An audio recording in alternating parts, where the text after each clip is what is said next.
Orang tua zaman dulu sering bilang, jangan menyisakan nasi ketika makan. Jangan duduk di depan pintu ketika makan. Jangan memotong kuku di malam hari. Jangan menyapu di malam hari. Jangan keluar rumah di saat senja. Apa arti dari mitos-mitos tersebut? Simak video ini untuk mengetahui penjelasannya.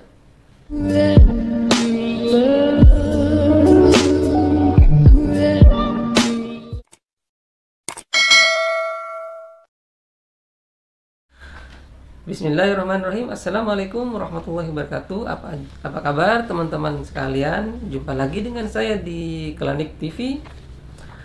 Kali ini saya ingin meng-share sebuah mitos. Bukan sebuah, tetapi ada 12 mitos yang sejak zaman dulu, sejak saya masih kanak-kanak, sering diucapkan oleh orang tua kita kepada kita.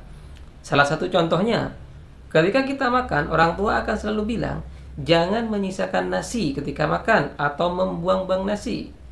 Bagi Anda yang wanita perawan, remaja, orang tua akan selalu bilang, jangan duduk di depan pintu kalau makan. Ada juga yang mengatakan, jangan memotong kuku di malam hari. Konon katanya pamali.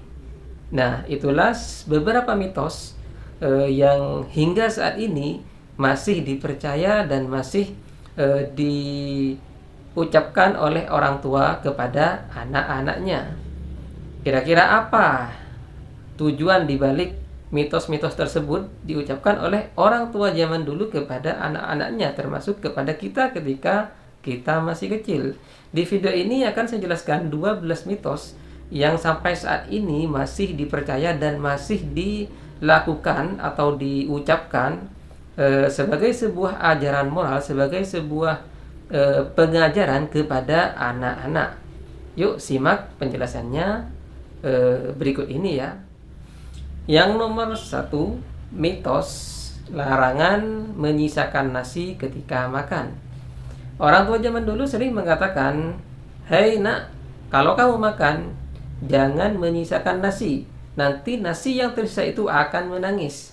Nah, kita sebagai anak-anak ketika diberi wejangan seperti itu tentu akan merasa kasihan, akan merasa sedih, akan bahkan sampai menangis ketika memikirkan nasi yang tidak habis itu menangis.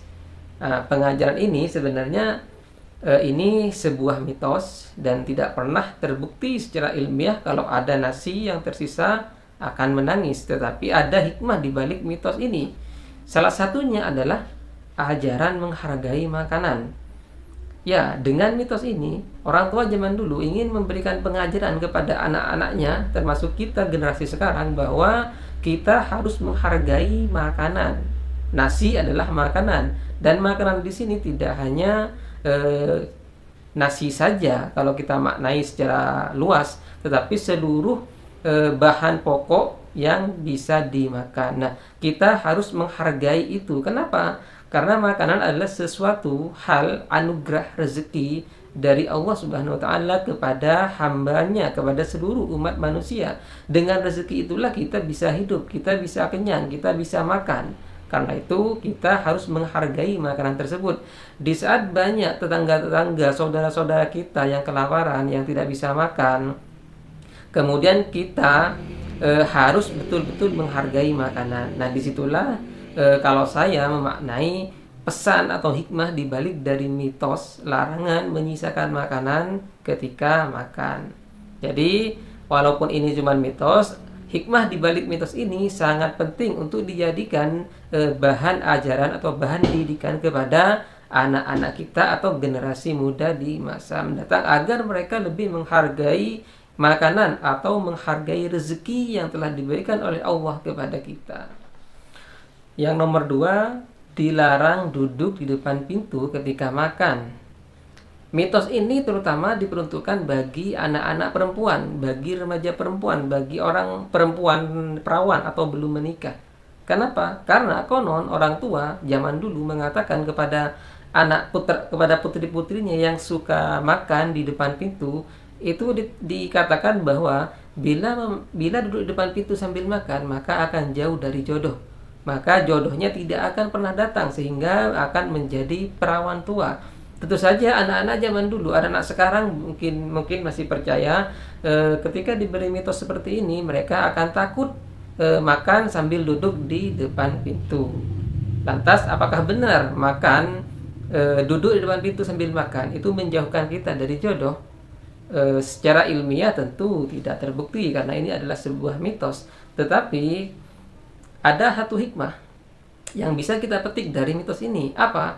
Yaitu agar orang yang ingin keluar masuk di pintu itu tidak terhalangi oleh kita yang duduk sambil makan.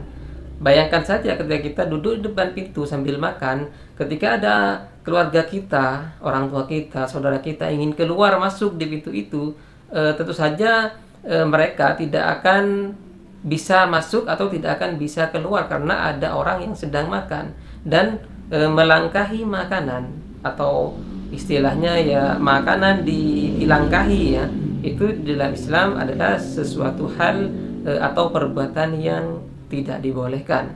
Karena itu mitos ini walaupun hubungannya dengan jodoh belum tentu benar, tetapi ada hikmah di balik pengucapan mitos larangan duduk di pintu sambil makan, yaitu agar orang yang ingin keluar masuk di pintu itu tidak terhalangi. Mengenai jodoh, tentu saja jodoh itu sudah ditetapkan oleh Allah Subhanahu wa taala. Kita tidak perlu khawatir, kita tidak perlu merasa cemas. Yang harus kita lakukan hanya satu, yaitu memperbaiki diri, memantapkan diri dan berikhtiar menjemput jodoh kita, jodoh yang telah ditetapkan oleh Allah Subhanahu wa taala. Itulah teman-teman hikmah di balik mitos larangan duduk di depan pintu sambil makan. Yang nomor 3, larangan memotong kuku pada malam hari.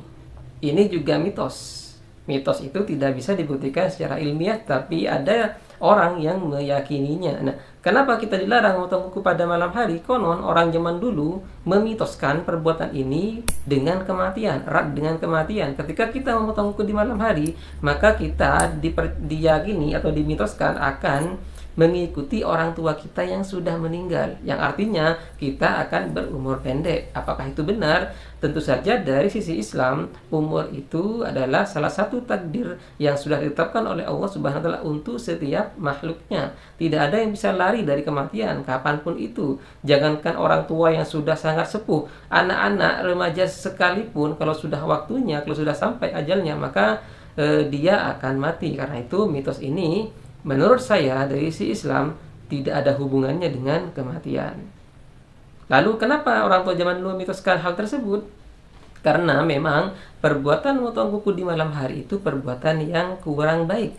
Kurang baiknya kenapa? Mungkin saja dulu, di zaman sebelum ada listrik, sebelum ada lampu, sebelum ada PLN di Indonesia ya, kalau kita memotong kuku di malam yang gelap hanya dengan penerangan lilin misalnya, itu bisa berpotensi melukai tangan kita. Apalagi di masa lalu belum ada pemotong kuku. Jadi orang-orang zaman dulu itu memotong kukunya dengan pisau. Jadi karena itu ketika di malam hari memotong kuku, takutnya dikhawatirkan pisau itu akan menyayat tangannya, jari-jarinya, sebagaimana dikisahkan dalam Nabi Yusuf, di mana ketika wanita-wanita yang diundang oleh Zulaikha untuk melihat ketampanan Nabi Yusuf, dia tanpa sadar memotong jarinya sendiri.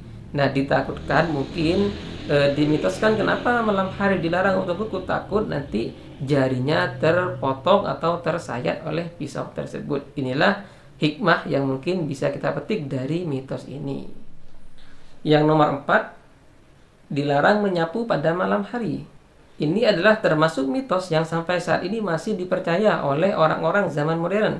Mitos ini orang-orang zaman dulu mempercayai bahwa ketika kita menyapu di malam hari, maka rezeki kita akan hilang, akan ikut dengan sesuatu yang disapu tersebut. Tentu saja hal ini untuk zaman dulu, zaman sebelum ada listrik misalnya, itu mungkin saja. Karena di zaman dulu itu belum ada yang namanya keramik, belum ada yang namanya lantainya dari tanah, kemudian rumahnya juga rumah dari bambu ya.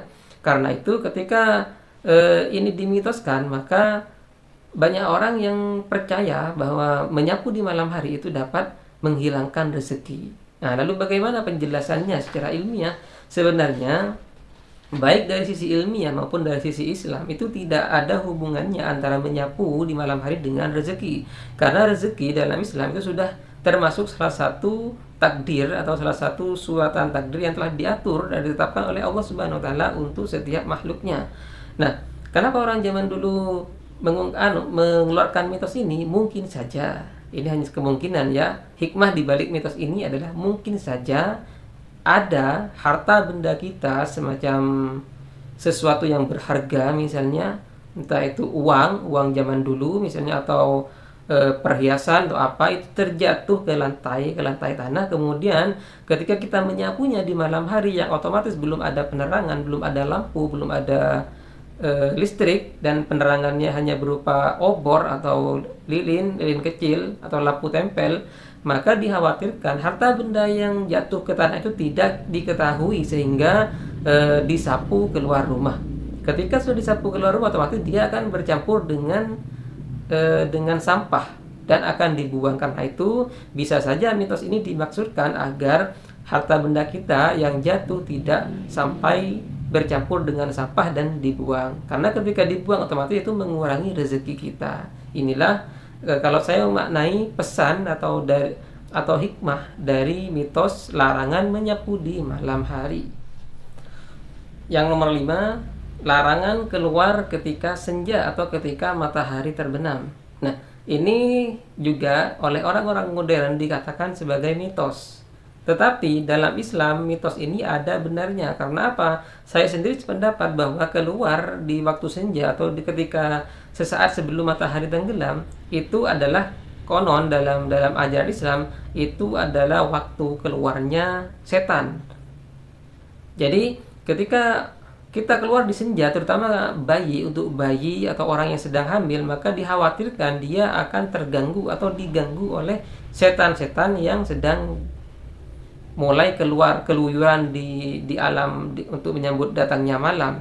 Karena itu saya tidak mengatakan ini mitos, tapi berdasarkan dari beberapa dalil yang ada dalam Islam, maka keluar di waktu senja itu memang dilarang. Bahkan ada hadis Nabi SAW pernah menyuruh sahabat yang anak-anaknya sedang bermain di luar.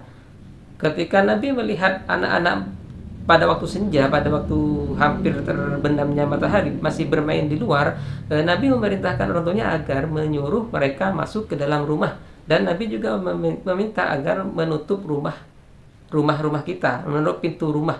Baru ketika sudah matahari benar-benar terbenam, boleh anak-anak itu dikeluarkan lagi, boleh bermain di luar lagi, atau boleh diajak keluar lagi. Jadi kalau orang-orang menganggap ini mitos, mungkin ada hubungannya dengan bahaya yang mengancam. Karena di zaman dulu belum ada penerangan, belum ada listrik, belum ada jalan aspal, sehingga ketika kita keluar di malam hari, dikhawatirkan akan banyak gangguan di jalan yang mungkin akan menimpa kita, seperti gigit ular misalnya, kemudian menginjak duri atau lain sebagainya. Itu dari sisi ilmiah, dari sisi keilmuan modern. Tapi dari sisi Islam tentu saja ada hubungannya dengan waktu keluarnya setan atau jin di waktu senja. Itu saja. Yang nomor 6, larangan duduk di bantal. Nah, orang tua zaman dulu suka melarang anaknya, "Hei nak, jangan pernah duduk di bantal, nanti kena bisul." Apakah ini benar? Ternyata ini cuman mitos. Karena apa? Karena banyak orang, saya sendiri sering membuktikan duduk di bantal, ternyata saya tidak terkena bisul. Nah, tapi kenapa orang tua zaman dulu memitoskan atau melarang kita duduk di bantal? Alasannya mungkin pertama, karena bantal itu adalah tempatnya kepala. Otomatis kepala itu sesuatu yang berharga, sesuatu yang mulia, sesuatu yang seperti mahkota. Maka bantal itu harus dihargai, harus diposisikan dengan benar, karena dia akan menjadi tempat kepala ketika tidur. Itulah kemungkinan kenapa orang zaman dulu melarang anak-anaknya untuk duduk di atas bantal, dengan mitos akan terkena bisul. Jadi bisa diambil hikmahnya ya. Oke teman-teman, itulah 6 mitos yang sampai saat ini masih dipercaya. Sebenarnya ada 12 mitos yang sampai saat ini masih dipercaya, tapi agar video ini tidak berkepanjangan, maka saya akan membagi dua pembahasan, dua video. Jadi 6 mitos berikutnya akan saya jelaskan di video selanjutnya. Di sini saya hanya menjelaskan 6 mitos tadi ya. Demikian sekilas informasi yang bisa saya share terkait dengan mitos-mitos orang tua zaman dulu yang sampai saat ini masih dipercaya. Semoga bermanfaat dan semoga kita bisa mengambil hikmah di balik mitos-mitos tersebut. Kurang lebihnya mohon maaf. Wallahul muwaffiq ila aqwamit thoriq. Wassalamualaikum warahmatullahi wabarakatuh.